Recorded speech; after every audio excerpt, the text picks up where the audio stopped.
Hey guys, how's it going? Ghostly Rich here today, and today I'm going to be installing this new 4K security system. So let's just jump into it. Let's just open the box. Flip it open. It's probably going to fall down this stair as soon as I start pulling things out. Oh look, empty box.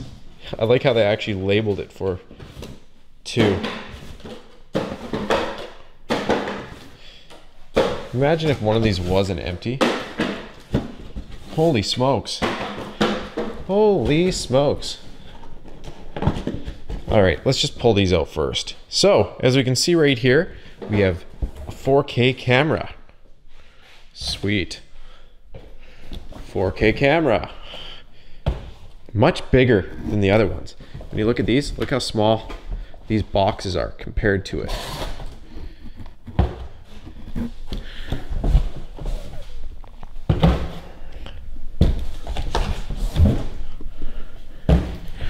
Am I making you dizzy yet from swinging the camera back and forth? So as you can see, 4 5-megapixel cameras, which are much smaller. Look at the size difference in the box. Like, it's a pretty big difference. That one eats that one for breakfast. Okay, and then another empty box. Gotta throw it. Okay, now I feel satisfied. And then the DVR. Whoop. Okay, so let's open up one of each so that way we can show you what comes in each. Do this all one-handed. Oh yeah. So as we can see, we have our pigtail and our power, and yeah, so this right here is our binary connector, which will be getting connected for video, and this is our power connector, which we will go into more later. So those are mounting screws, by the way. How-to's mounting screws. And there is our little dome camera. Sorry, I know I'm not showing too much right now. I just wanted to get it out. And use kneecaps, and it's out. So there is our little camera, which will be perfect. Let's pull out one of these 4K cameras because I want to really see the difference in size. So again, you get your instruction booklets and screws. Dahua IR eyeball camera. We have Allen key adjustment, it looks like. Is it security? Yeah, security Allen key. That's sweet. All right, mounting screws. If you chose to use those, because I find those are just junk. I always have found most of them are junk. Doesn't matter whose brand. Wow, look at this size difference in camera. Overall, it is a much bigger front end too. This one still has your IR band around the outside, but you don't even see it on this one. I can't wait to, we'll have to take a look in the software, the difference on how it looks. So in this camera package, I got 6 cameras. There are different camera packages to get like 16 PoE. And again, I was gonna do PoE, but instead I decided to grab this one. 1, because I got a wicked deal on it, and 2, because I'm still gonna use a Cat 6 to run it. How, you might ask? Well, 1, with these pigtails. So 2 of your Cat 6 wires are gonna be used to turn it into a binary. And then what about power though, Richard? Because you wanna do power, right? Well, we have that right there, which is going to power the other wires of the Cat 6. And then those wires get soldered on at the camera end to a power brick, which will plug in to the power on here. So that's how your camera is going to get powered. I'll show you more when I start doing all the wiring. If you take a look here, let's undo these. Me trying to do one finger. Why didn't I just undo these when I took a quick pause break? I don't know. So this goes up, flips up, Ta-da! DVR. Let's quickly take a look what comes in the DVR box. First, the DVR. Second is this. Next is a whole lot of styrofoam. Put that there. Oh, look at it. It's a smashed up car.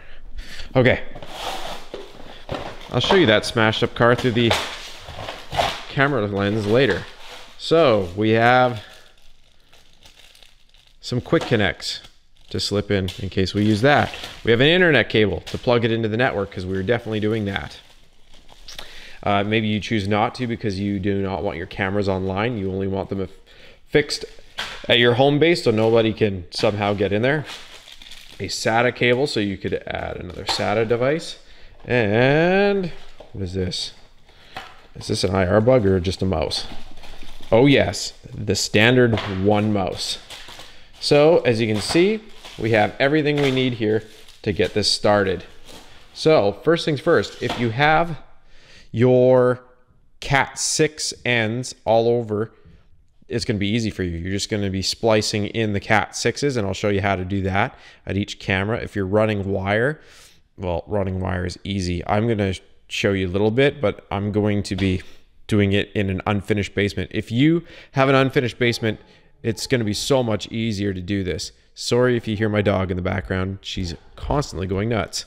So I think the first thing we're going to do is run the easiest camera. I'm going to be running one into my garage here because I want to have a live feed of my garage.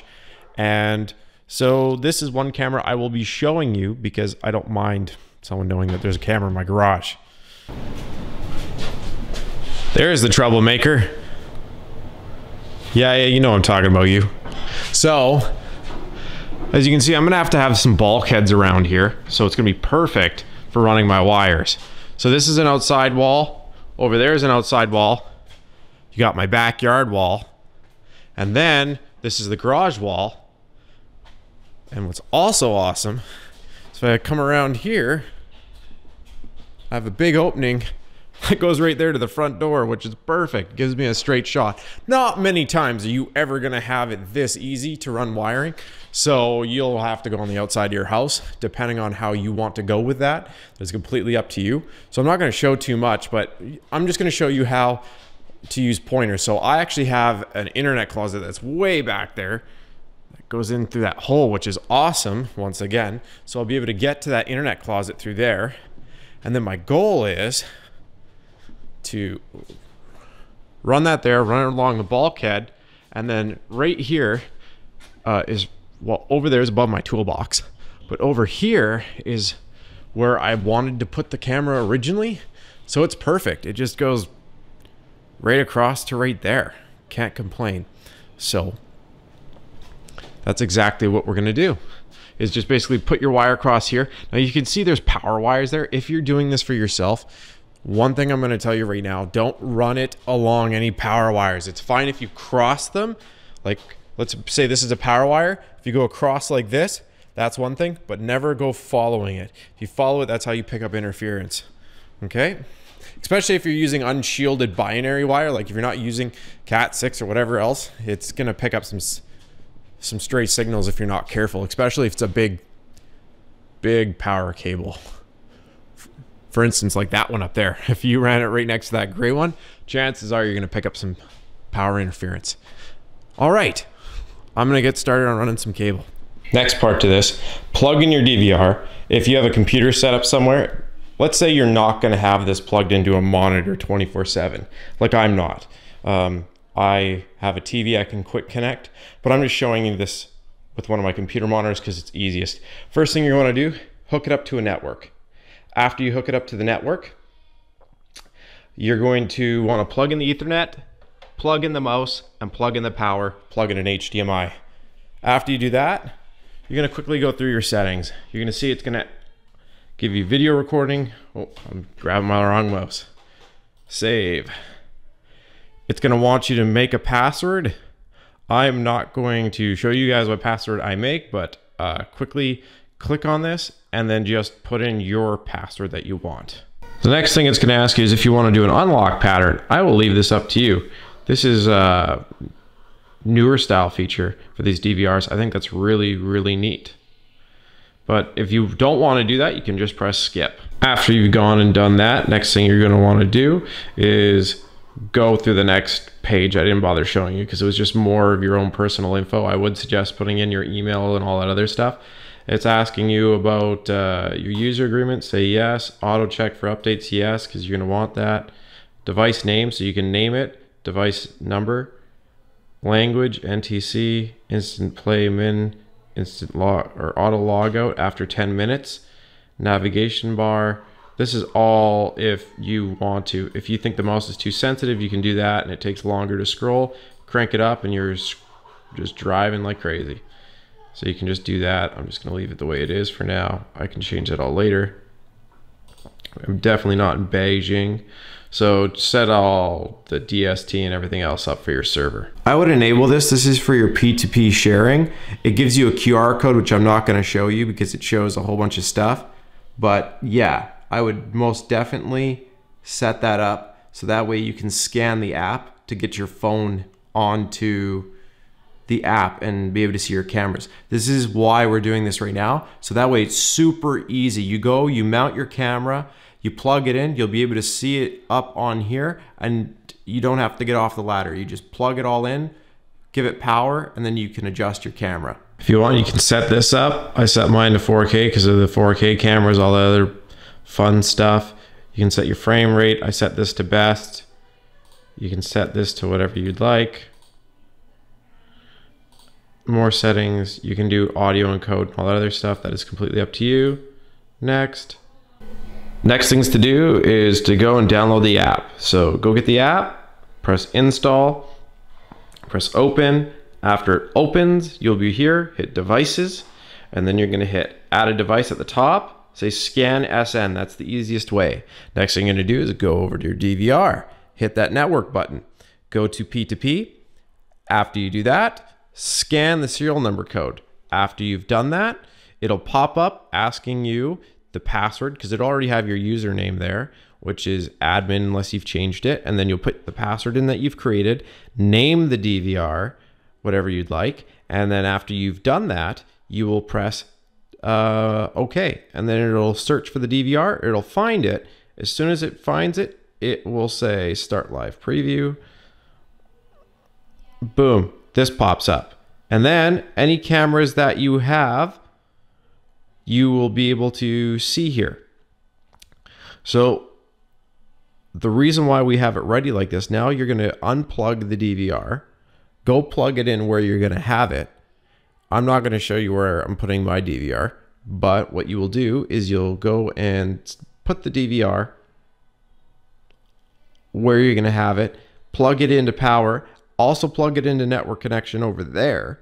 And after you've done that, you'll be able to plug in, as you plug in cameras, you're going to see them pop up. So you're definitely going to hear my dog, but either way, video bailing, as you can see, positive, negative. So what you do is you take the two leads, strip them, twist them together, I like to put green in positive and then blue in negative. And then when you come up here, dark brown is negative and orange is positive. Again, make sure you've stripped all that jacket off so that way both coppers are there, and you twist them together. If you want, you can bend them in half just to fill it out better. But once you've done this, you have all your video bailins ready to go on this end. These, don't plug them into power yet.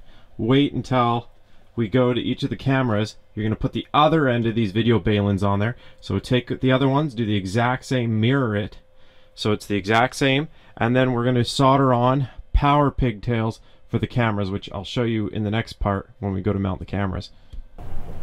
So if you're like me and you have this just sticking out, you're gonna maybe want a waterproof box. You can buy high vision boxes or other boxes, and as you can see, mine's just gonna go like this. I'm gonna throw in a couple screws, but I've drilled a hole up there because that's exactly like the wire's gonna come through. Put two screws in here, but before I do that, I'm gonna put a bead of silicone around the hole, so that way when I put it and I screw it onto here, it's gonna make a seal to that siding. Since we've drilled a hole through the siding, that's why I like to use these boxes. So just do that, and yeah, just put some silicone just around the hole, and then we'll smack that on, screw it on, And then once we get to that part, I'll show you. Mounted on the disc, if you're using this one. If you're using the other ones that are made for these cameras, you won't have to do this. But other than that, after you've watertighted that box, so no water is going to get inside your house, basically what you want to do is come over here, and you can choose if you want to throw silicone on here, but it can impede your camera when you're trying to adjust it. So I'll leave it up to you. You can do it if you'd like. If not, it doesn't matter. We can always take other means to try and waterproof the connectors a little bit. So first thing you do is you take unscrew the ring. It just unscrews by hand for the 5 megapixel ones. Tighten it on with 2 screws. You don't really need more than that. I'll leave it up to you. You want to do 2, 4, whatever you want to do. After you do that, slip your connectors through. I did a 1/2 inch hole, and I just moved the drill bit sideways a little bit and wiggle it around so that way the connectors could fit through. It won't just fit through if you're doing a regular 1/2 inch, so you might want to go and wiggle that drill bit around, or use a reamer tool and ream the hole a little bit bigger, or a bigger drill bit. Now that we got that, I'm going to put this on, and then we're going to splice that wire so we can put the balins on. For the 4K, you have to loosen that screw with the Allen key that comes in the package. You need that Allen key. So this is the power pigtail, because this plugs into your camera.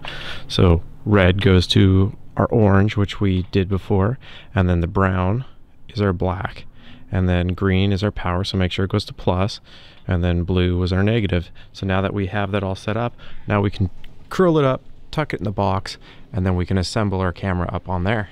And don't forget to plug them in. If you use the box, that's how it looks when it's done. That would be your 5 megapixel, and that one right there would be your 4K. So I'm gonna go ahead and mount the rest of mine. Cool thing to note, if you hit in here, and if you go into stream settings, see how it's on extra? Well, take a look at this. If I were to go to XVIR, start live view, we're gonna look how blurry that looks. Like, you look at the detail, I don't know if it'll show up 100% on the camera, but if you're looking at it in real time, it looks blurry. If we go here, we go to stream settings, we hit this to main, and this to main. Now hit start live preview. Takes a little longer, but the view and the quality of the image go up so much. So that's something that is definitely worth looking at. There's a few settings you can do if you replug in your computer, but majorly what you're going to want to do is go to each camera and just check out all your settings, do your color settings and stuff like that. You might even want to do here we go, video stream, video detect, motion detect, camera 1.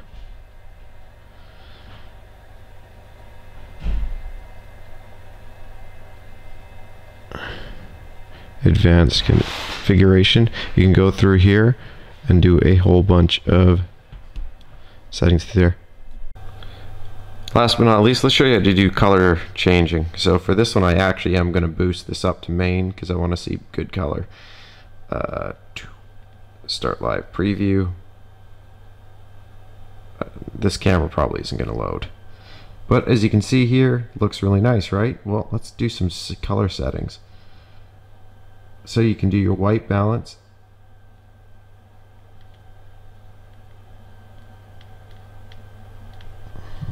I believe that's what that one should be.